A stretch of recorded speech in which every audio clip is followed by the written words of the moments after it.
কোন শয়তানের মতো চুল রাখলা? কোন শয়তানের মতো? কোন পাগল, কোন ছাগলের চুল রাখলা? কার থেকে কি মডেল নিলা?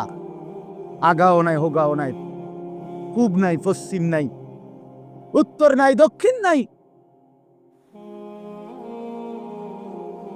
কার থেকে ডিজাইন নিলা? আস্তাগফিরুল্লাহ, আস্তাগফিরুল্লাহ, আস্তাগফিরুল্লাহ। রুচি তো মানুষের থাকা উচিত, বিবেক তো কাজ করা উচিত। আমি কার মতো সাজলাম, যার কোনো জন্ম নাই, বংশ নাই, পরিচয় নাই, কোনো মূল্যায়ন নাই, ইজ্জত নাই, সম্মান নাই।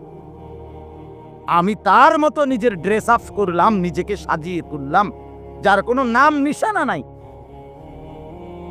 এক চাইতে বড় লানতের যোগ্য, অভিশপ্ত, এক চাইতে বদনসিব, মন্দ কপাল আর কি হতে পারে? আমার তো প্রতিটা সৌন্দর্যের, আমার ডিজাইনের, আমার ড্রেস আপের একবারে পিওর দলিল আছে। আমি এজন্য দাড়ি রাখছি, আমার রসুল দাড়ি রাখতেন। আমি এজন্য টুপি মাথায় দিছি, আমার নবী মাথা মোবারকে টুপি মাথায় পরিধান করতেন। আমি এজন্য জামা পাঞ্জাবি গায়ে দিই, তিনি আমার রসুল সাল্লাল্লাহু আলাইহি সাল্লাম জামা পরিধান করতেন। আমি এজন্য লুঙ্গি পরি, আল্লাহ রসুল সাল্লাল্লাহু আলাইহি সাল্লাম মৃত্যু পর্যন্ত লুঙ্গি পরিধান করেছেন। আমি এজন্য মুখ ছোট রাখি, আল্লাহর নবী সাল্লাল্লাহু আলাইহি ওয়াসাল্লাম বলছে একটি সুস্থ মানুষের পরিচয়, যে মানুষটা সুস্থ কিনা খোদার কসম এটার পরিচয় হলো যে মুখ ছোট রাখে, দাড়ি লম্বা করে, সে সুস্থ মানুষ, স্বাভাবিক মানুষ, স্বাভাবিক মানুষ। এটা হাদিস, এটা ফিতরাত, আশারুম মিনাল ফিতরা। 10টি জিনিস নবী বলছে মানুষের স্বভাবজাত অংশ, এর মধ্যে এই দুইটা একটা। নখ কাটা এটা একটা, যার নখ বড় সে অস্বাভাবিক মানুষ, এ প্রতিবন্ধী। যার মোষ বড় এ প্রতিবন্ধী। হ্যাঁ, সাফ কথা। যে দাড়ি কাটে সে প্রতিবন্ধী, তার বুদ্ধি প্রতিবন্ধিতা আছে, বিবেক প্রতিবন্ধী। হ্যাঁ, যার নখ বড়, যে নাভির নিচের পশম কাটে না সে প্রতিবন্ধী, যে বগলের পশম উপড়ায় না সে প্রতিবন্ধী, যে নাক পরিষ্কার রাখে না সে প্রতিবন্ধী। রাসূলুল্লাহ সাল্লাল্লাহু আলাইহি ওয়াসাল্লাম, এটা ফিতরাত, স্বভাবজাত অংশ। এটা স্বাভাবিক, সুস্থ, স্বাভাবিক মানুষের পরিচয়। এটা কোরআনুল কারীমের মধ্যে আছে, আল্লাহ তাআলা বলেন ফিতরাতাল্লাহিল্লাতী ফাতারান নাস আলাইহা। আমি আল্লাহ তাআলা প্রত্যেকটা মানুষকে ফিতরাত দিয়ে সৃষ্টি করেছি। কি দিয়ে? স্বভাবজাত কিছু যোগ্যতা, স্বভাবজাত কিছু বৈশিষ্ট্য, সৃষ্টিগত কিছু বৈশিষ্ট্য দিয়েই আমি আল্লাহ তাআলা মানুষকে সৃষ্টি করেছি। আমার কথা শক্ত হলে মাফ করে দিয়েন ভাইয়া, তো বুঝতে শিখেন। এত বড় শ্রেষ্ঠতম রাসূল পেয়ে কেন মূল্যায়ন করলাম? কেন মূল্যায়ন করলাম? আমরা যারা এখানে বসছি, আমাদের প্রত্যেকের মূল পরিচয় হলো আমরা মুমিন, ঈমানদার, মুসলমান, এবং এটাই আমাদের জীবনের সবচেয়ে বড় পরিচয়। এটা আমাদের জীবনের সবচেয়ে বড় সৌভাগ্য। এটা আমাদের সবচেয়ে বড় কিসমত যে আল্লাহ তাআলা আমাদেরকে কালেমা লা ইলাহা ইল্লাল্লাহ মুহাম্মাদুর রাসূলুল্লাহ এই পরিচয়টুকু আল্লাহ দিয়েছেন, যে আমরা এটা দিল থেকে বিশ্বাস করি, আমরা এটা জবান দিয়ে উচ্চারণ করি, এবং আমরা এটা নিজেকে পরিচয় দিতে স্বাচ্ছন্দ্য বোধ করি যে আমি মুসলমান, আমি মুমিন। আসমানের নিচে, জমিনের উপরে আল্লাহ তাআলা কোনো মানুষকে যত কিছু নিয়ামত দিয়েছেন, সমস্ত নিয়ামতের মধ্যে সর্বশ্রেষ্ঠ পরিপূর্ণ নিয়ামত হলো আল্লাহ তাআলা তাকে ঈমান দান করছে। এটাই পূর্ণ নিয়ামত, এটাই শ্রেষ্ঠতম নিয়ামত। কোরআনুল কারীমের মধ্যে আছে, আল্লাহ তাআলা বলেন ওয়া আসবাগা আলাইকুম নিআমাহু যাহিরাতাও ওয়া বাতিনা। আল্লাহ তাআলা বলেন তিনি তার বান্দার উপরে প্রকাশ্য এবং গোপন সমস্ত নিয়ামত পূর্ণ করলেন। তো তাফসীরের মধ্যে লিখছে কোন নিয়ামত পাওয়ার পরে বোঝা যাবে যে নিয়ামত পূর্ণ করলেন।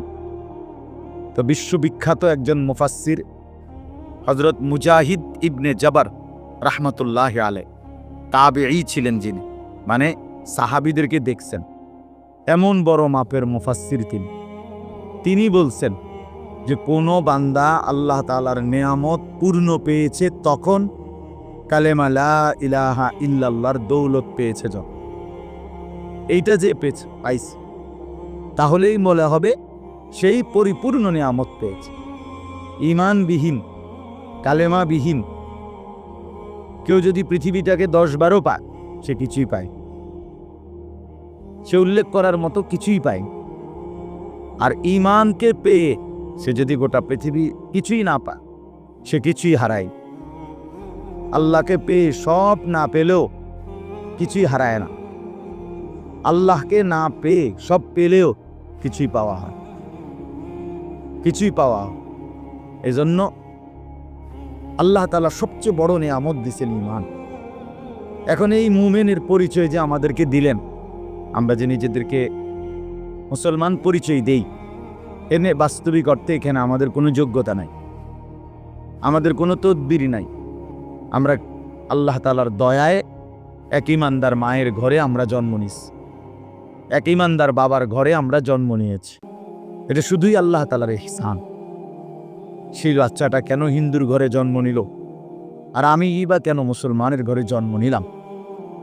দুইটাই আল্লাহ তাআলার ইচ্ছে, শুধুই আল্লাহর দয়া, শুধুই আল্লাহ তাআলার দয়া। এবছর আমি চিল্লার সফরে 72 বছর বয়সী একজন হিন্দু লোক, ওই চাচার বয়স 72 বছর, ওনারে প্রায় 2.5 ঘন্টা 3 জন আলেম মিলে কালেমার দাওয়াত দিছে, ঈমানের দাওয়াত দিছিলাম, ইসলামের কথা বলছিলাম। অনেক কাকুতি মিনতি, অনেক অনুনয় বিনয় করছিলাম, বুঝাইতে চেষ্টা করছিলাম ওনাকে। ওনার 2 ছেলে মুসলমান, ওই সূত্রে গেছিলাম। 72 বছর বয়স, কিন্তু ওই চাচা এটা মুখে বলে যে ঈশ্বর অদ্বিতীয়, ঈশ্বরের কোনো অংশীদার নেই, কিন্তু কালেমাটা আরবি। কত অনুনয় বিনয় করলাম, কিন্তু উনি এটা পড়তে রাজি। উনি বলে যে আমি এটা বলবো। তখন আমি আমার জামাতের সাথীদেরকে বললাম যে দেখেন, 72 বছর বয়স একজন মানুষ, সে কোনোদিন তার মালিকের নাম উচ্চারণ করতেও জানে না। আর আল্লাহ তাআলা আমাদেরকে কত বড় ইহসান করেছেন যে সেই ছোট্টবেলা থেকে কত হাজারবার, লক্ষবার আমরা কালেমা লা ইলাহা ইল্লাল্লাহ বলতে পারি, উচ্চারণ করতে পারি। কত বড় সৌভাগ্য এটা, কত বড় সৌভাগ্য। এজন্য চোখটা বন্ধ হইলেই বোঝা যাবে এই কালেমার দাম কত, কবরেই বোঝা যাবে এই কালেমার দাম কত। যখন আখিরাতের সমস্ত মুআমালা, পরকালের সমস্ত সুফল, পরকালের সমস্ত ভালাই কল্যাণ, সমস্ত কিছু এই ঈমানের মধ্যে। ঈমানবিহীন পরকালে, কবর জীবনে, আখিরাতের জিন্দিগিতে এক ঢোক পানিও মিলবে।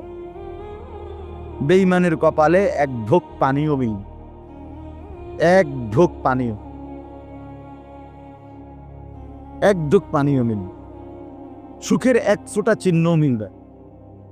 কোরআনুল কারীমের মধ্যে আছে, লা ইউফাত্তারু আনহুম ওহুম ফীহি মুবলিসুন। আল্লাহ তাআলা বলেন, নাফরমান জাহান্নামী, তাকে আযাবের শাস্তির ক্ষেত্রে 1 সেকেন্ডের বিরতি দেওয়া হবে না। ওহুম ফীহি মুবলিসুন, বরং সে চিরদিন অনন্তকাল বিষণ্ণ মলিন চেহারা নিয়েই পড়ে থাকে, কোনোদিন মুখে হাসিও ফুটবে না। এজন্য ঈমান সবচেয়ে বড় সম্পদ। আল্লাহ তাআলা কোরআনুল কারীমের মধ্যে বলছেন, কাদ আফলাহাল মুমিনুন, সমস্ত ঈমানদারগণ সফল হয়েছে, ঈমানদারগণ কামিয়াব হয়েছে, ঈমানদারগণ সফল হয়েছে।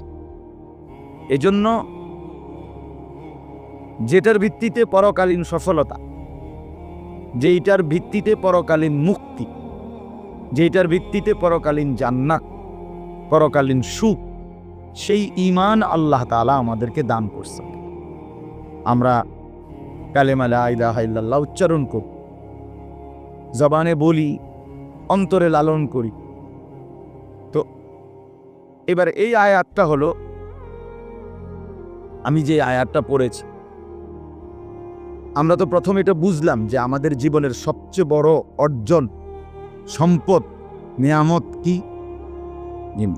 আমরা যে মুসলমান, এই কথা, আমরা যে মুমিন, আমরা যে কালেমা পড়ি, আমরা যে পড়তে জানি, আমরা যে এটা বিশ্বাস করি, বিশ্বাস করেন এটাই হলো আমাদের সবচেয়ে বড় সম্পদ।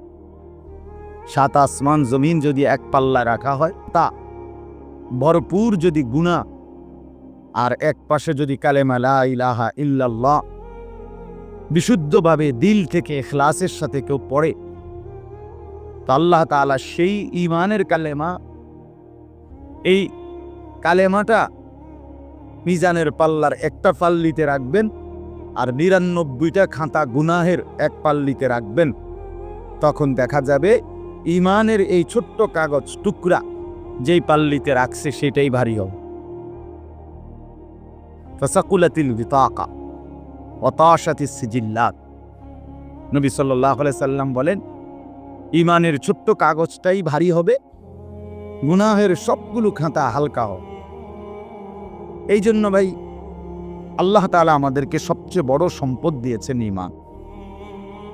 এখন এই যে আমরা মুমিন, এখন মুমিন হিসাবে আমরা যদি কল্পনা করি, এমনিতে আমরা মানুষ আছে, আমরা যা দেখি বা দেখি না, বুঝি বা বুঝি না, সব কিছুর নাম জানি অথবা জানি না, আল্লাহ তাআলা এগুলো সব আমাদের জন্য বানিয়েছেন। হুয়াল্লাযী খালাকা লাকুম মা ফিল আরদি জামিআ। দেখেন 40 থেকে 50 মিনিটের ভিতরে মুনাজাত হয়ে যাবে। আপনারা এখনো অনেকেই ওই ডাইনে তাকান, বামে তাকান, সদর বদর করতে আছেন, মোবাইলে ঘুরান, হ্যাঁ, মোবাইল এটা লইয়া ঘুরায়, মানুষের ছবি উড়ায়। মানুষের কি অভাব পড়ছে বেটা মোবাইলের ভিতরে? আহাম্মক, মানে যেখানে বসবে ওখানেই মোবাইল থেকে মুক্ত হবে না, সোজা এটার বই বই ঘুরাইতে আছে, মানে মানুষ উড়া, চশমা উড়ায়, টুপি উড়াইতে আছে, শার্ট উড়াইতে আছে, বুতাম উড়ায়, আহাম্মক মানুষ। জিন্দিগিটাই মোবাইল, মোবাইলটাই জিন্দিগি। হাসি, কান্না, আনন্দ, বেদনা, রাত দিন, সকাল দুপুর, ভালোবাসা, আবেগ, উচ্ছ্বাস, বুদ্ধি, প্ল্যান, প্রোগ্রাম, পরিকল্পনা, চিন্তা, চেতনা, সবকিছু মোবাইল। এটা কি জিন্দিগি! আশ্চর্য। চলেন ভাই, তো বলতেছিলাম মনোযোগ দিলে ভালো হবে। আমি আসলে দিনভর আমার একটু বেশি ব্যস্ততা ছিল,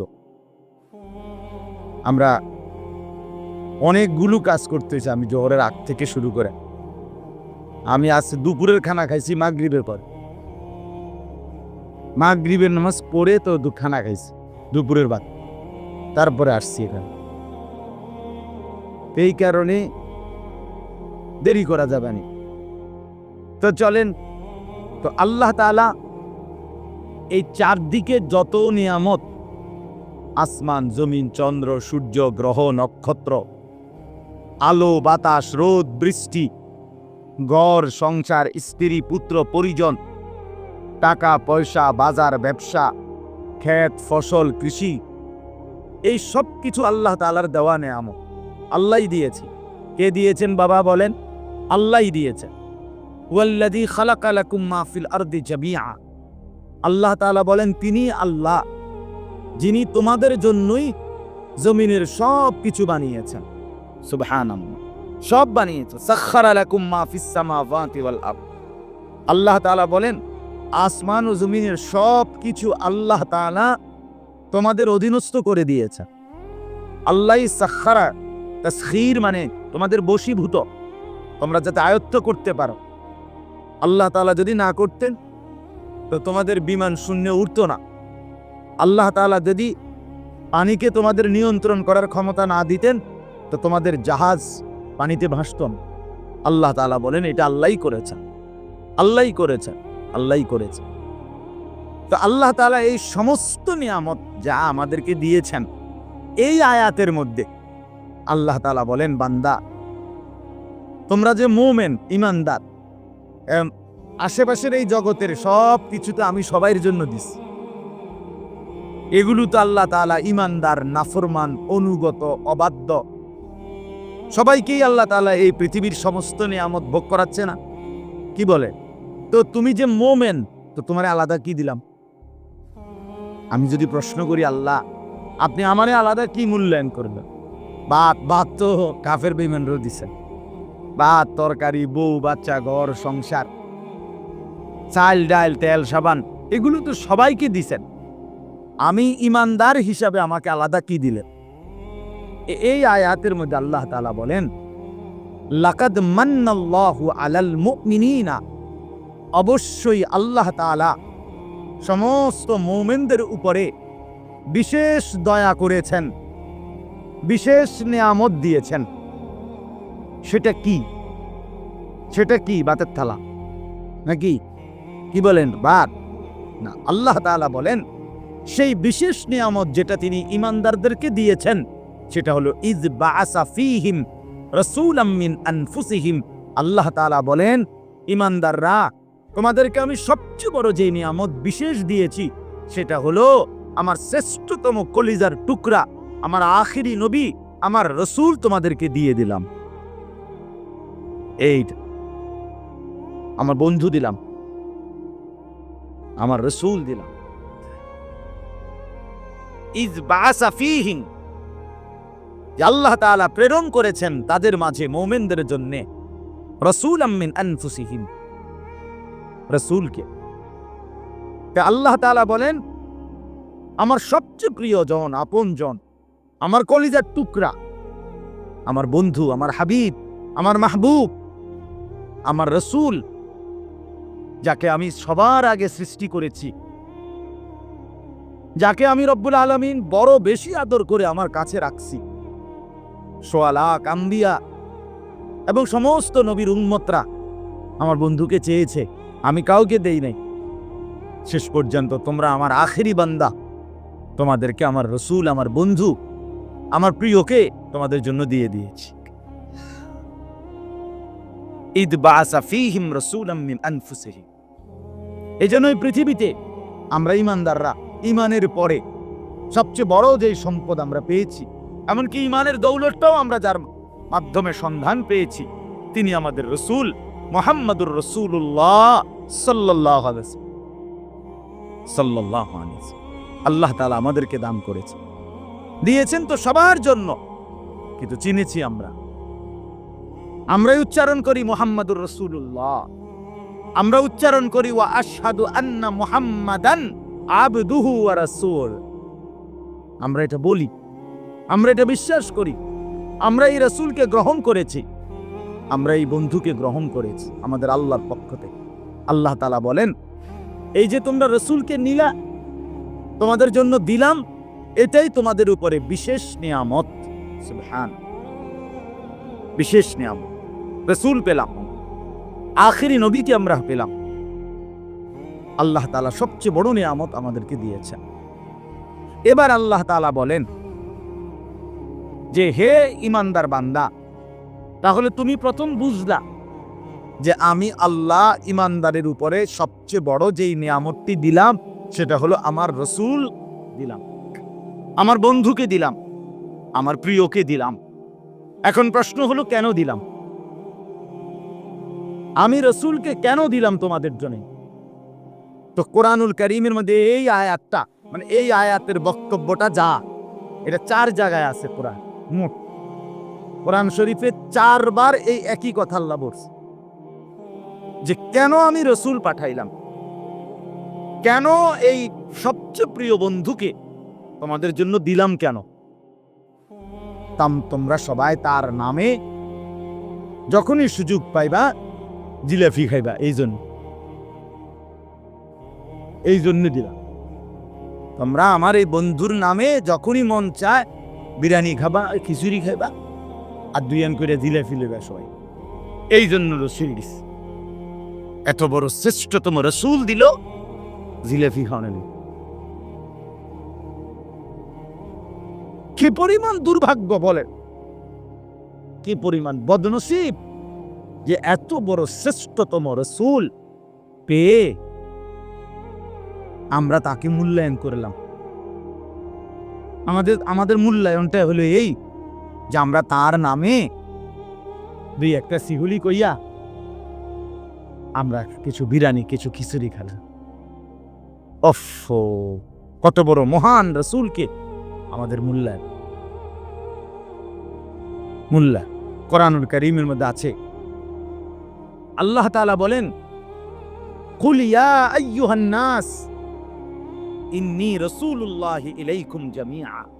হে নবী, আপনি বলে দেন, হে পৃথিবীবাসী, গোটা সমস্ত মানবতা, সমস্ত মানুষরা শোনো, ইন্নী রাসূলুল্লাহি ইলাইকুম জামিআ, নিশ্চয়ই আমি মুহাম্মদ তোমাদের সকলের জন্য আল্লাহর রাসূল, সবার জন্য আমি রাসূল। ইতিপূর্বে যত নবী এসেছে সমস্ত নবী নিজ নিজ কওমের জন্য এসেছে, আর আমাকে আল্লাহ তাআলা সারা পৃথিবীর জন্য পাঠিয়েছে। কোরআনুল কারীমের মধ্যে আছে, ওয়ালাকাদ আরসালনা নূহান ইলা কওমিহি, আল্লাহ তাআলা নূহকে রাসূল বানালেন তার কওমের নিকট। ওয়া ইলা আদিন আকাহুম হুদা, আল্লাহ তাআলা বলেন, আদ জাতির নিকটে আমি আল্লাহ তাদের ভাই হুদকে নবী বানালাম। এইভাবে ধরে ধরে আল্লাহ বলছে, ধরে ধরে আল্লাহ তাআলা বলছে। ওয়া ইলা সামুদা আখাহুম সালিহা, সামুদ জাতির কাছে আমি আল্লাহ তাআলা সালেহ নবীকে পাঠালাম। তাহলে আগে সমস্ত নবীরা নিজ নিজ একটি নির্দিষ্ট অঞ্চলে নির্দিষ্ট একটি কওমের জন্য নবী হতেন, কিন্তু আল্লাহ তাআলা বলেন, এবার যাকে পাঠালাম তাকে আমি গোটা আলমের জন্য পাঠালাম। ওমা আরসালনাকা ইল্লা কাফাতাল লিন্নাস, আল্লাহ বলেন, আপনাকে আমি রাসূল বানিয়েছি কাফাতাল লিন্নাস, সারা বিশ্ব মানবতার জন্য, সারা পৃথিবীর মানবতার জন্য। শুধু মানবতার জন্য আপনি, শুধু মানুষের জন্য না। আল্লাহ বলেন, আরো এক ধাপ আগায়া বলেন, বন্ধু আরো আগায়া বলেন যে যত কিছুর রব আল্লাহ, তত কিছুর রহমত মুহাম্মাদুর রাসূলুল্লাহ। আপনি বলেন, আমি হলাম রব্বুল আলামিন, আপনি হলেন রাহমাতুল লিল আলামিন। এই কুল কায়নাতের যত কিছুর রব আল্লাহ, তত কিছুর জন্যই রহমত কে? মুহাম্মাদুর রাসূলুল্লাহ সাল্লাল্লাহু আলাইহি ওয়াসাল্লাম। তাইলে কত বড় রাসূল আমরা পেলাম। আরে বাপ, আন্দাজ করা উচিত, আন্দাজ করা উচিত, কলিজা দিয়া উপলব্ধি করা উচিত, আমার নবী কত বড় নবী, আমি কত বড় শ্রেষ্ঠতম রাসূলের উম্মত, আমার মর্যাদাটা কেমন। কোরআনুল কারীম থেকে বহু আয়াত বলা যাবে যেখানে আল্লাহ তাআলা বলছে, বন্ধু, বিগত ১৬ লাখ নবী এবং নবীর উম্মতের সাথে আমি আল্লাহ যেই আচরণ করেছি, আপনি বন্ধুর বেলায় আইসা আপনাকে ভালোবাসা আপনার উম্মতের সাথে আমি আল্লাহ বিগত সমস্ত নবীর উম্মতের চাইতেও অনেক বেশি মহব্বতের আচরণ করেছি। হ্যাঁ, অসংখ্য মর্যাদা যা আমি আপনাকে দিয়েছি, আপনার মহব্বতে আপনার উম্মতকেও দিয়েছি।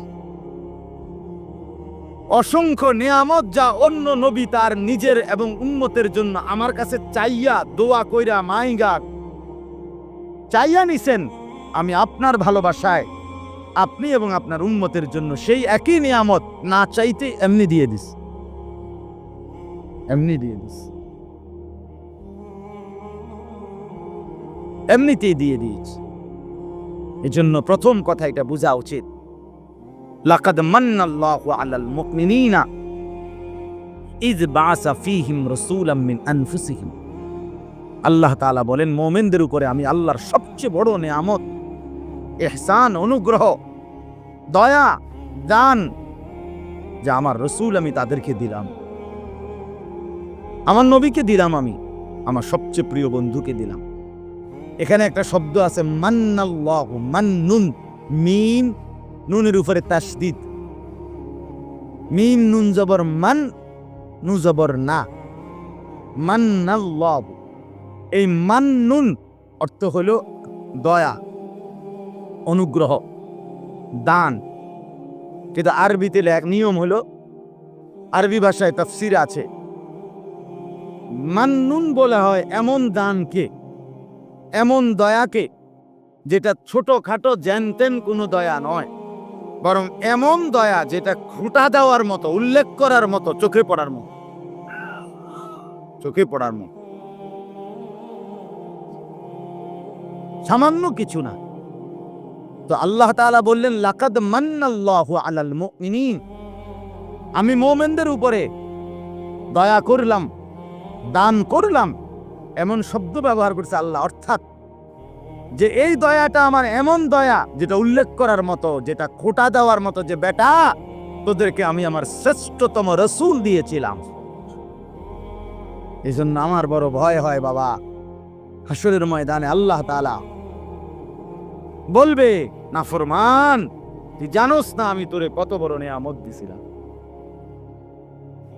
তোরে আমি সবচেয়ে বড় রাসূল দিছিলাম, তোরে আমি সবচেয়ে বড় নবী দিয়েছিলাম, তোকে আমি সর্বশ্রেষ্ঠ রাসূল দিয়েছিলাম, যে তুই এত শক্ত ডাকাত, তুই এত বড় হাইওয়ান, হারামি, যে তুই এত বড় রাসূল পেয়েও 2 পয়সাও তারে মূল্যায়ন করলি না। 30 বছরে তোর কোনোদিন মনে পড়লো না এত বড় শ্রেষ্ঠতম যিনি আমার নবী, তার মাথার চুল মুবারক কেমন ছিল, আমারটা কেমন? 30 বছরে কোনোদিন মনে পড়লো না তিনি কিভাবে খাইতেন, তিনি কিভাবে ঘুমাতেন, তিনি কিভাবে হাঁটতেন, তিনি কিভাবে চলতেন? তার মতো আমার হওয়া উচিত। আল্লাহই বলছেন, আল্লাহই বলছেন, আল্লাহ অনুসরণ করতে বলছেন, ফাত্তাবিউনি ওয়াত্তাবিউহু আল্লাযীনা ইয়াত্তাবিউনা। বারবার আল্লাহ বলছে, রাসূলকে অনুসরণ করো, রাসূলকে অনুসরণ করো, রাসূলকে অনুসরণ করো, রাসূলকে অনুসরণ। তুমি গাদ্দার, কোনো পাত্তাই দিলাম, তুমি গাদ্দার, পাত্তাই দিলাম। আল্লাহ তাআলা তখন বলবে টাঙ্গাইয়া, যে নাফরমান, তুই জানোস তোরে আমি কত বড় রাসূল দিছি? তুই কার সাথে গাদ্দারি করে দাড়ি কাটছত? কার লগে গাদ্দারি করছত? হ্যাঁ, তুই কি ছোটখাটো গাদ্দার? তুই কি ছোটখাটো গাদ্দার মনে হয়? আপনি মনে করেন হ্যাঁ, তো যেমন তেমন গাদ্দার না, তো যেমন তেমন গাদ্দার না। হ্যাঁ, এত ছোটখাটো কারোর লগে তারামি করে না, এ তো শ্রেষ্ঠতম রাসূলের বিরোধিতা করছে। ভাইবেন, ভাইবেন, দাড়িবিহীন চেহারা আপনারে সুন্দর লাগে? কেডা কইছে সুন্দর লাগে? নাফিদ ছাড়া আর কে কইছে? নাফিদ ছাড়া আর বলছে কেডা? হ্যাঁ, সাফ কথা আমার, কারো গায়ে লাগলে মাফ করে দিয়ে, শরম লাগলে দাড়ি রাখিয়া দেন। যদি মনে হয় যে বেজ্জতি করলাম, তো ইজ্জতের সাথে রাখিয়া দেন, তো ইজ্জত ফিরে আসবে। যদি বলেন সেত উঠছে, কি কইলেন হুজুর? হ, কি কইলাম, রাখিয়ালাম, সার নাম নে সেত উঠেনি। আমি তো চাই সেত উঠতো, সেত উঠলেই তো লাভ। কার না উঠেনি সেত, আমরা তো উঠে না, নামনে তো সেতও নাই, বেতও নাই, সেত বেদ কিচ্ছু নাই। হ্যাঁ, লাকাদ মান্নাল্লাহু আলাল মুমিনিন ইদ বাআসা ফীহিম রাসূলাম মিন আনফুসিহিম। রব্বুল আলামিন বলেন, বান্দা তুমি জানো না আমি আমার খাজানার, আমার ভান্ডারের সবচেয়ে প্রিয়জন তোমাকে দিলাম, এমন বন্ধু দিলাম, বন্ধু আমার জমিনে বসে জিব্রাইল যখন কোরআন নাজিল করত, জিব্রাইল যখন আইসা কোরআন পড়ত, আল্লাহর নবী তখন জিব্বা নাইরা নাইরা জিব্রাইলের সাথে পড়তেন। জিব্রাইল বলতো যালিকাল কিতাব, নবীও বলতেন যালিকাল কিতাব, জিব্রাইল বলতেন লা রাইবা ফি, নবীজি বলতেন লা রাইবা ফি। আল্লাহ তাআলা তাকিয়ে দেখলেন, বন্ধু আপনি জিব্রাইল পড়লে, আপনি যখন পড়েন মুখস্থ করার জন্য, তখন আপনি ঠোঁট নাড়াইলে, আপনি জিব্বা নাড়াইলে বন্ধু আপনার তো কষ্ট হয়, আমি মাওলা আরশে আজিম থেকে আপনার এইটুকু কষ্ট আমি আল্লাহ সহ্য করতে পারি না। এই জন্য আল্লাহ জিব্রাইল পাঠিয়ে কোরআন নাজিল করে বললেন, লা তুহাররিক বিহি লিসানাকা লিতাজালা বিহি। বন্ধু, আপনি জিব্রাইল কোরআন নাজিল করিলে আপনি আর ঠোঁটও নাড়াবেন না, জিহ্বাও নাড়াবেন না, আপনি শুধু শুনতে থাকবেন। আপনার কলিজায় মুখস্থ করিয়ে দেওয়া এটা আমি আল্লাহ নিজেই দায়িত্ব নিলাম। ইন্না আলাইনা জামাহু ওয়া কুরআনা। হ্যাঁ, এত বড় রাসূল তিনি, আন্দাজে করতে পারো নাই মুসলমান। যুবক, তুমি আন্দাজই করতে পারো নাই। কোন শয়তানের মতো চুল রাখলা? কোন শয়তানের মতো, কোন পাগল, কোন ছাগলের চুল রাখলা? কার থেকে কি মডেল নিলা?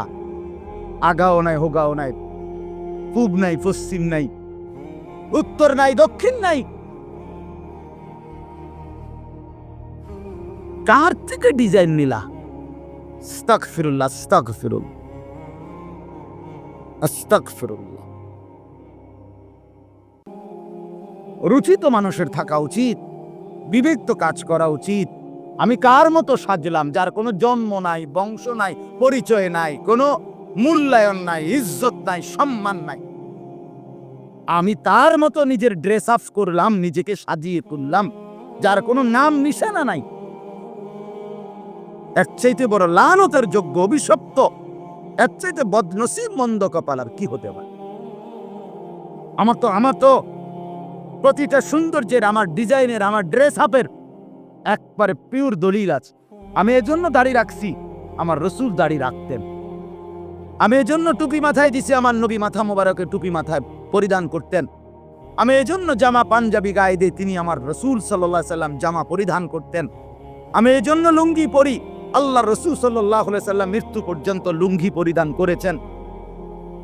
আমি এজন্য মুখ ছোট রাখি, আল্লাহ নবী সাল্লাল্লাহু আলাইহি ওয়াসাল্লাম বলছে একটি সুস্থ মানুষের পরিচয়, যে মানুষটা সুস্থ কিনা খোদার কসম এটার পরিচয় হলো যে মুখ ছোট রাখে, দাড়ি লম্বা করে, সে সুস্থ মানুষ, স্বাভাবিক মানুষ, স্বাভাবিক মানুষ।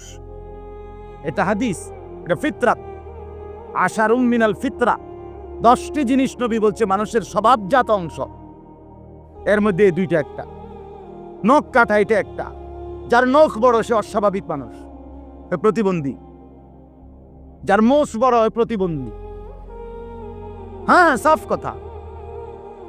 যে দাড়ি কাটে সে প্রতিবন্ধী, তার বুদ্ধি প্রতিবন্ধিতা আছে, বিবেক প্রতিবন্ধী।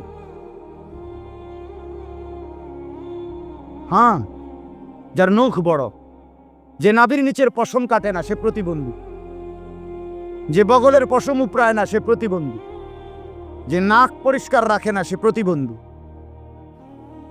রাসূলুল্লাহ সাল্লাল্লাহু আলাইহি ওয়াসাল্লাম, এটা ফিতরাত, স্বভাবজাত অংশ। এটা স্বাভাবিক, সুস্থ, স্বাভাবিক মানুষের পরিচয়। এটা কোরআনুল কারীমের মধ্যে আছে, আল্লাহ তাআলা বলেন, ফিতরাতাল্লাহিল্লাতী ফাতারান নাস আলাইহা। আমি আল্লাহ তাআলা প্রত্যেকটা মানুষকে ফিতরাত দিয়ে সৃষ্টি করেছি। কি দিয়ে? স্বভাবজাত কিছু যোগ্যতা, স্বভাবজাত কিছু বৈশিষ্ট্য, সৃষ্টিগত কিছু বৈশিষ্ট্য দিয়েই আমি আল্লাহ তাআলা মানুষকে সৃষ্টি করেছি। আমার কথা শক্ত হলে মাফ করে দিয়েন ভাইয়া, তো বুঝতে শিখেন। এত বড় শ্রেষ্ঠতম রাসূল পেয়ে কেন মূল্যায়ন করলাম না? কেন মূল্যায়ন করলাম না? কেন বাবা নবীর মতো সাজতে পারলাম না? আজকে এত বছর পরেও আমরা এক একজন মুসলমান কেন নবীজির মতো নিজেকে, নিজের চেহারা, সুরত, লেবাস, পোশাক, দাড়ি, টুপি, খানা, খাদ্য, পেশাব পায়খানার ক্ষেত্রে নবীজির তরিকা, ঘুমের ক্ষেত্রে, আহার নিদ্রার ক্ষেত্রে কেন আমরা মিসওয়াক করতে পারলাম না? কেন আমাদের ব্যর্থতাটা কি? আমরা দস্তরখান বিছাইয়া খানা খাই না কেন? আমরা বাম পাও দিয়ে টয়লেটে ঢুকতে আমাদের মনে পড়ে না কেন? আমরা ডান পাও দিয়া বাথরুম থেকে বাইর হই না কেন? কেন আমাদের মনে পড়ে না? রাসূলুল্লাহ সাল্লাল্লাহু আলাইহি সাল্লামকে পেয়ে আমরা খুশি না? কথা বলেন না কেন? এত বড় শ্রেষ্ঠতম নবীর উম্মত হয়ে আমরা খুশি না? তো খুশির প্রকাশ কোথায়? তোমার দি বিয়ে, তুমি দি কান্দ, কথা বোঝেন নাই? তখন খুশির প্রকাশ কই? তো ঠিক তুমি তো রাসূলুল্লাহ সাল্লাল্লাহু আলাইহি ওয়াসাল্লামকে পেয়ে খুশি, তার প্রমাণ কো? তার প্রকাশ কোথায়? হাদিসের মধ্যে আছে, এক সাধারণ সহজ সরল সাহাবী একদিন নবী সাল্লাল্লাহু আলাইহি ওয়াসাল্লামকে জিজ্ঞেস করছে, মাতাস সাআ, ইয়া রাসূলুল্লাহ, কিয়ামত কোন দিন? নবী বলছে, আচ্ছা কিয়ামত যেদিনে হোক, ওয়া মা আদাত্তা লাহা, তোমার প্রস্তুতি কি সেটা কও। গোছগাছ করছো কদ্দুর, সেইটা কও। এটা সাহাবী সহজ সরল মানুষ বলছে, ইয়া রাসূলুল্লাহ, নামাজ রোজা এ তো সামান্যই, যেতটুকু পারি করি, তবে আমি না আল্লাহ এবং আপনি রসুলকে ভীষণ ভালোবাসি, আপনারা ছাড়া কিছুই ভাবি না। আমার সারাক্ষণ মন চায় আপনার দিকে তাকাইতে, আপনার মতো সাজতে, আপনার মতো জিন্দিগি বানাইতে, আপনারে খুব ভালোবাসি। আল্লাহ নবী সাল্লাল্লাহু আলাইহি ওয়াসাল্লাম বললেন, তাহলে শুনো, আল মারউ মা'a মান আহাব্বা, তাহলে এটা নিশ্চিত জেনে নাও, যাকে তুমি ভালোবাসো আসলে তাকেই তুমি সঙ্গী পাবা, তাকেই সঙ্গী পাবা। মজার কথা হলো, এই হাদিসটা আমি নিজে পড়ছি। হযরত আনাস রাদিয়াল্লাহু তাআলা আনহু এই হাদিস বর্ণনা করছেন, খাদেম রাসূল। তো উনি বলেন, হযরত আনাস বর্ণনাকারী সাহাবী বলতেছেন যে আল্লাহর কসম, উনি বলেন আল্লাহর কসম, যেদিন থেকে আমরা মুসলমান হলাম সেদিনের পর থেকে আর কোনোদিন আমরা এত খুশি হই নাই, যেদিন আমরা এই দিন এই কথা নবী যেদিন বলছে সেদিন যেরকম খুশি লাগছে আমাদের, আর কোনোদিন আমরা এত বেশি খুশি হই নাই। নবী যে বলছে যাকে ভীষণ ভালোবাসে তার সাথে হাসরের ময়দানে দাঁড়াবে, আমরা স্পষ্টভাবে আল্লাহরে সাক্ষী রেখে ঘোষণা দিলাম, আমরা রসুলকেই ভালোবাসি, আবু বকরকেই ভালোবাসি, ওমরকেই ভালোবাসি, ওসমানকে ভালোবাসি, আলীকে ভালোবাসি। উনি বলেন, আশা করি আমি আনাস তাদের সাথেই দাঁড়াবো। আমার এই কথা ভাবলেই ভাল লাগে। উনি বলতেন, আমার এটা ভাবতেই মজা লাগে যে আমি আসলেই তো ওনা করে বেশি ভালোবাসি। তার নবী বলছে, ভালো যদি নিশ্চিত ভালোবাসি তাহলে ওদের সাথে দাঁড়াবে, তাহলে আমি তো দিল থেকেই ওনাদেরকে ভালোবাসি। লাকাদ মান্নাল্লাহু আলাল মুমিনিন ইদ বাআসা ফীহিম রাসূলাম মিন আনফুসিহিম। এজন্য বন্ধু, রব্বুল আলামিন বলেন, ইমানদার আমি সবচাইতে বড় নিয়ামত দিলাম, আমার রসুল দিলাম, আমার রসুল। এবার আল্লাহ তাআলা বলেন, কেন দিলাম? তিনটি উদ্দেশ্যে দিলাম। কয়টি উদ্দেশ্যে? এক নাম্বার, ইয়াতলু আলাইহিম আয়াতিহি, আমার বন্ধু আমি পৃথিবীবাসীকে, এই আখিরি বান্দা তোমাদেরকে কেন দিলাম? এক নম্বরে আমার বন্ধু তোমাদেরকে কোরআনুল কারীম তেলাওয়াত করে শোনাবে, এজন্য কোরআনুল কারীমের তেলাওয়াত শিখাবে, কোরআনুল কারীম তেলাওয়াত করে শোনাবে, কোরআনুল কারীম তোমাদের জবানে শিখিয়ে দেবে। এই উদ্দেশ্যেই আমি আল্লাহ রাসূলকে পাঠাইলাম। এই জন্য আল্লাহর নবীর সাথে ওই মুমিনের সম্পর্ক থাকবে যেই মুমিন আল্লাহর নবীর প্রথম জিম্মাদারি আল্লাহর কোরআন তিলাওয়াত, এই জিম্মাদারির সাথে একমত পোষণ করবে। মানে যে কোরআন পড়বে, কোরআন তিলাওয়াত করবে, কোরআন কারীমের বিশুদ্ধ তিলাওয়াত শিখবে, তারই নবীজির সাথে সম্পর্ক স্থাপিত হবে, কারণ তিনি তো প্রথম এই উদ্দেশ্যেই এসেছেন। এই জন্য রাসূলুল্লাহ সাল্লাল্লাহু আলাইহি সাল্লামকে পেয়ে খুশি, এ কথা যদি আপনি কসম দিল দিয়া জবান দিয়া সত্যিকারে বলে থাকেন, তার প্রথম প্রমাণ হলো আপনি কোরআন শরীফ পড়তে পারেন। যিনি কোরআনুল কারীম দেখে দেখেও পড়তে পারেন না, আপনি আল্লাহর নবীকে ভালোবাসেন না, দৈন্তান নয় কান না। আপনি জিলাপি ভালোবাসেন, আপনি এলেন বিরিয়ানির ভোটলা, আমি খিচুড়ি মার্কা ভালোবাসে। জি,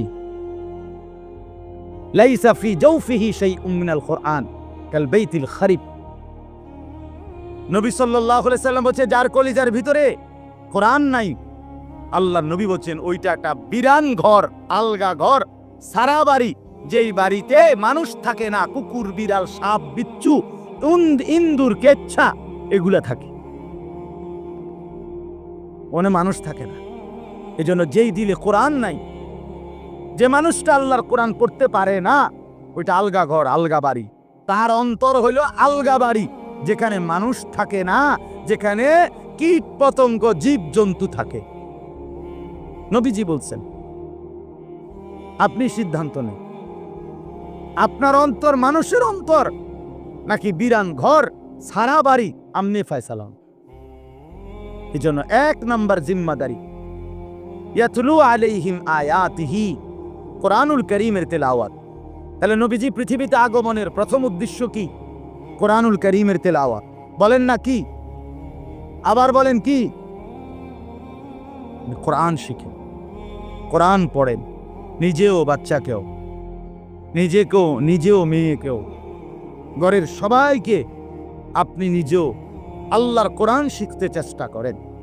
তাইলে রাসূলুল্লাহ সাল্লাল্লাহু আলাইহি ওয়াসাল্লামের সাথে আপনার সম্পর্ক স্থাপিত হবে। সহিহ শুদ্ধ কোরআন শরীফ পড়তেই হবে, পারতেই হবে। আপনি বুড়া নাকি অসল, আপনি কি গ্রামে থাকেন, আপনি কি ছোটবেলায় পড়েন নাই, ছোটবেলায় মাদ্রাসায় পড়েন নাই, আপনি সারা জীবন স্কুলে পড়ছেন, কলেজে পড়ছেন, এত কথা আমার শোনার দরকার নাই। আপনি মুসলমান কিনা এইটা কথা বলেন না কেন? এ মুসলমান হইলেই আপনাকে কোরআন পড়তে হবে। শিখবেন আপনি যেমনে পারেন এমনি শিখবেন, যত কঠিন হোক আপনাকে শিখতে হবে। আর আল্লাহ ওয়াদা করছে, বান্দা আমার কোরআন কঠিন নয়, 9 বছর হোক আর 90 বছর হোক, যেই শিখতে যাবে আমি আল্লাহ ওয়াদা দিলাম, আমি আল্লাহ তার জন্য কোরআন সহজ করে দিয়েছি। ওয়ালাকাদ ইয়াসসারনাল কোরআন লিযিকর, রব্বুল আলামিন বলেন আমি অবশ্যই শিখবার জন্য কোরআন সহজ করে দিয়েছি। ইন্না আনজালনাহু কুরআনান আরাবিয়্যান লাআল্লাকুম তা'কিলুন। আল্লাহ তাআলা বলেন নিশ্চয়ই আমি আল্লাহ আরবি ভাষায় কোরআন নাজিল করেছি। কেন জানোনি বান্দা? পৃথিবীর যত ভাষাভাষী হও না কেন তুমি, আমি ইচ্ছা করে আরবিতে কোরআন নাজিল করেছি, লাআল্লাকুম তা'কিলুন, যেন এই ভাষাতেই তোমরা সকলেই কোরআন বুঝতে পারো। এজন্য পৃথিবীর যত ভাষায় যতজন উচ্চারণ করুক, আরবি একমাত্র ভাষা যেটা সবার পক্ষে শেখা সম্ভব। সুবহান, সবাই পারবে, এটা পারবে দেখেই আল্লাহ তাআলা আরবিতে নাজিল করছে। এজন্য কোরআন শরীফ শিখা অসম্ভব, এই কথা কোনোভাবেই কোনো যুক্তিতেই হইতে পারে না। যে এটা বলবে তার ইমানের সমস্যা। তার কিসের সমস্যা বলেন? ইমানের সমস্যা, ইমানের সমস্যা। হুজুর এ বয়সে আমি পারবনি, আপনাদের সিহন আলাপ করতেন, আপনাদের দোয়ানে থামান যায় না, হ্যাঁ আপনার গফের ঠেলায় দেখ দোয়ান শুদ্ধ কাঁপে, আপনার ধমকে ছোড়ে, হ্যাঁ মানুষের হাতের সাফ হয়ে যায়, মাটির তলে সাপ উঠতে যায় আমনের জারির লগে। হ্যাঁ ঘটনা কি? আখিরাতের কথা বললে কমায়, আমরা এই বয়স কি আর আছে অনারিতান করলে ফার্মু, তুমি সাদুয়ানে গপ মারেন, হ্যাঁ কোনো খানা দি কোনো কম নাই, দুনিয়াতে পুরা ভোগ করেন। 90 বছরের বুড়া মানুষ যদি কানে কানে গিয়া কন যে যেটা ঘরের লগে ফুবি দিয়া 2 শতক ছেড়ে দিমু, কিনবেন নি? আপনি দি জিন্দা, একদম জিন্দা, সোজা টান টান। হ্যাঁ এই সময় একদম ভালো। দুনিয়া রাক্ষসের মতো, দুনিয়া যদি সবটাও পায় এরপরও দুনিয়া দরকার, দুনিয়ার লোভ যায় না, আর আখিরাতের কথা মনেই পড়ে না, কবরের কথা ভাবতেই চায় না, বুঝতেই চায় না। ও মুসলমান, কেন বুঝলেন না? কেন বুঝলেন না? অতএব আমি লম্বা করতে পারতেছি না, আপনাদের কাছে অনুরোধ করলাম, আজকে এই মাদ্রাসার মাহফিলে আমি এটা অনুরোধ, আমাদের জীবনের প্রথম একটা জিম্মাদারি, যারাই আমরা নবীজির উম্মত, আমরা যারা নবীকে শ্রেষ্ঠ মনে করি, ভালোবাসি, প্রিয় মনে করি, বিশ্বাস করেন আমাদের এটা জিম্মাদারি আল্লাহর কোরআন তিলাওয়াত করা, কোরআন পড়া, কোরআনের সাথে সম্পর্ক গড়া। আল্লাহ তাআলা বলছে ফাল্লাযীনা আমানু বিহি ওয়া আযযারুহু ওয়া নাসারুহু ওয়াত্তাবাউন নূরাল্লাযী উনজিলা মাআহু। কথাটা খেয়াল করেন, আল্লাহ তাআলা বলছে আমার রাসূলের প্রতি যে ঈমান আনবে, আমার নবীকে যে সম্মান করবে, আমার নবীকে দ্বীনের কাজে যে সাহায্য করবে, এবং আমি আমার নবীর উপরে যেই কোরআন নাজিল করেছি সেই কোরআনকে যে অনুসরণ করবে, উলাইকা হুমুল মুফলিহুন। আল্লাহ বলে এরাই সফল জান্নাতি। ফাল্লাযীনা আমানু বিহি ওয়া আযযারুহু ওয়া নাসারুহু ওয়াত্তাবাউন নূরাল্লাযী উনজিলা মাআহু। বন্ধুর প্রতি যারা ঈমান আনবে, আমার বন্ধুকে যারা সম্মান করবে, আমার বন্ধুকে যারা দ্বীনের কাজে সাহায্য করবে, বন্ধুর উপরে 23 বছরে আমি আল্লাহ যেই কোরআন নাজিল করেছি, যেই নূর আলো নাজিল করেছি, সেই কোরআনকে যারা অনুসরণ করবে, উলাইকা হুমুল মুফলিহুন, তারা নিশ্চিত সফল কাম জান্নাতি। সুবহানাল্লাহ, সুবহানাল্লাহ। দ্বিতীয় দায়িত্ব ওয়ায়ুযাক্কিহিম, বাকিটা শুধু তরজমা বলি। ওয়ায়ুযাক্কিহিম, আল্লাহ তাআলা বলেন নবী এই পৃথিবীতে আসার দ্বিতীয় দায়িত্ব হলো, উদ্দেশ্য হলো আমি আল্লাহর যে তিনি সমস্ত মানুষের অন্তর, ভেতর, কলিজা, ভেতরের যত যোগ্যতা, অন্তরাত্মা, এটা পবিত্র করে দিবেন। অর্থাৎ মানুষের ভিতরে কিছু মন্দ স্বভাব আছে, সেগুলো দূর করবেন। কিছু উত্তম স্বভাব আছে, সেগুলো তার অন্তরের মধ্যে প্রতিষ্ঠিত করে দিবেন। এই তাজকিয়া, এটারে বলে তাজকিয়া। এটারে কি বলে বলেন? আবার বলেন শব্দটা, আবার বলেন। এটা রাসূলুল্লাহর দায়িত্ব, নবীজির প্রেরণের উদ্দেশ্য। তাজকিয়াতুন নফস, অন্তরের পবিত্রতা, অন্তরের বিশুদ্ধতা। যেমন মনে করেন হিংসা, কারো প্রতি হিংসা করা, এটা উত্তম স্বভাব না মন্দ স্বভাব? এটা দূর করা। অপরের কল্যাণ কামনা করা, এটা উত্তম স্বভাব না মন্দ স্বভাব? তো এইটা আনয়ন করে। কৃপণতা, এইটা উত্তম স্বভাব না মন্দ স্বভাব? এইটা দূর করা। পরোপকার, দানশীলতা, এটা উত্তম স্বভাব না মন্দ স্বভাব? এইটা আনা। কিছু মন্দ দোষ অন্তর থেকে বের করা, কিছু উত্তম স্বভাব অন্তরে প্রতিষ্ঠিত করা। আল্লাহ তাআলা বলেন আমার রাসূলকে পাঠিয়ে আমি এই কাজটা করেছি। এজন্য প্রত্যেক মুসলমানের এটাও দায়িত্ব, কোন হক্কানি রব্বানি আল্লাহওয়ালা পীর বুজুর্গ মাশায়েখ, আল্লাহর কোন প্রিয় বান্দার কাছে নিয়মিত আসা যাওয়া করে নিজের অন্তরের কুস্বভাব দূর করার চেষ্টা করা, আর উত্তম স্বভাবগুলো আনয়ন করার চেষ্টা করা। এই যে আমরা আল্লাহওয়ালাদের কাছে যাই, খানকায় যাই, বুজুর্গানে দ্বীনদের কাছে যাই, ইসলাহি মজলিসের মধ্যে যাই, আল্লাহওয়ালাদের এই সমস্ত নসিহত শুনি, এটার মূল একটা মাকসাদ, এই যে ইসলাহি মজলিস, এর একটা মূল মাকসাদ অন্তরাত্মা বিশুদ্ধ করা, ভিতর সাফ করা, ভিতর সাফ, ভিতর সাফ। আমার শায়েখ আল্লামা মুফতি মুশতাকুন নবী সাহেব প্রায় বলে একটা সুন্দর কথা, যে হারফিক দিয়া বাথরুমের কমোড এটা সাফ করে না। মজার বিষয় হইল, সাফ তো করলা উপরের যেটা চোখে দেখা যায় এই ফিট, এটার হেফ দিকে তো আরেকটা ফিট আছে ভিতি দিয়া, সেইটার যে হারফিক লাগাইলা না, সেটা কি পরিমাণ নোংরা বুঝেন নাই? আমরা যে পিঠটা দেখা যায় এটা না যেন হারফিক দিই দিয়ে এটা না ব্রাশ করি, তো এটা তো সাফ হয়েছে, কিন্তু এই ফিটটা হেদিক দিয়ে ভিতরে আরেকটা যে ফিট আছে, এটার মধ্যে কি পরিমাণ ময়লা লাগিয়া রয়েছে, এটার মধ্যে কি পরিমাণ পায়খানা লাগিয়া রয়েছে। ঠিক এরকম ভাবে তুমি আর আমি তো বাহ্যিক এই জামা, চুল, পোশাক, Fair and Lovely, face wash, কত কিছু তো সাজাইলাম উপরে, কিন্তু ভিতরে যে একটা অংশ আছে কলিজা, কলব, ভিতরের, সেটাতে কি পরিমাণ দোষ, কি পরিমাণ ত্রুটি, কি পরিমাণ আল্লাহর নাফরমানি, সেগুলো সাফ করবে কে? এজন্য রাসূলুল্লাহ সাল্লাল্লাহু আলাইহি সাল্লাম এটা সাহাবীদের করেছেন, আর এর পরবর্তীতে দায়িত্ব নিজের ভেতরটা তাজকিয়া করা, পবিত্র করা, অন্তরাত্মা বিশুদ্ধ করা। 3 নাম্বার হলো আল্লিমুহুমুল কিতাবা ওয়াল হিকমা। আল্লাহ তাআলা বলেন, আমি রসুলকে তোমাদের জন্য দিলাম। 3 নাম্বার উদ্দেশ্য হলো তিনি তোমাদেরকে আমার কোরআন এবং তার সুন্নাহ, তার হাদিস, এই দুইটার আলোকে তোমাদের জীবন একেবারে গড়ে দেবেন, সাজিয়ে দেবেন, জান্নাতের উপযোগী করে দেবেন।